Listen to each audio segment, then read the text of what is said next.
अस्सलाम वालेकुम दोस्तों। बहुत सारे दोस्त ਪੁੱਛਦੇ ਆ ਕਿ ਯਾਰ ਫਾਲੋਅਰ ਦੇ ਵਿੱਚ ਇਜ਼ਾਫਾ ਕਿਵੇਂ ਹੋ ਸਕਦਾ, ਯਾਨੀ ਕਿ ਸਾਡੇ ਫਾਲੋਅਰ ਯਾਨੀ ਕਿ ਬਹੁਤ ਘੱਟ ਹੈਗੇ ਆ ਤੇ ਅਸੀਂ ਲਾਈਵ ਨਹੀਂ ਜਾ ਸਕਦੇ ਤੇ ਸਾਡੇ ਫਾਲੋਅਰ ਦੇ ਵਿੱਚ ਇਜ਼ਾਫਾ ਕਿਵੇਂ ਹੋ ਸਕਦਾ। ਤੇ ਮੈਂ ਉਹਨਾਂ ਨੂੰ ਦੱਸਣਾ ਚਾਹੁੰਦਾ ਕਿ ਯਾਰ ਫਾਲੋਅਰ ਦੇ ਵਿੱਚ ਇਜ਼ਾਫਾ ਸਿਰਫ ਇੱਕ ਹੀ ਤਰੀਕੇ ਨਾਲ ਹੋ ਸਕਦਾ ਹੈਗਾ।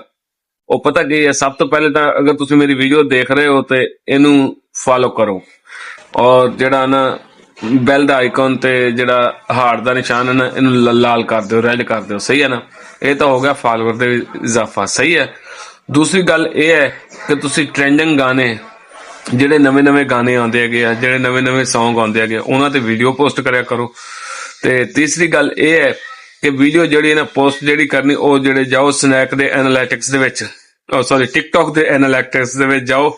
ਉੱਥੇ ਜਾ ਕੇ ਤੁਸੀਂ ਆਪਣਾ ਟਾਈਮ ਚੈੱਕ ਕਰੋ ਕਿ ਕਿਸ ਟਾਈਮ ਯਾਨੀ ਕਿ ਸਾਡੇ ਜ਼ਿਆਦਾ ਫਾਲੋਅਰ ਜਿਹੜੇ ਨਾ ਉਹ ਆਨਲਾਈਨ ਹੁੰਦੇ ਆ, ਉਸ ਟਾਈਮ ਤੇ ਵੀਡੀਓ ਪਾਓ, ਤੁਹਾਡੇ ਫਾਲੋਅਰ ਤੁਹਾਡੀ ਵੀਡੀਓ ਵੇਖਣ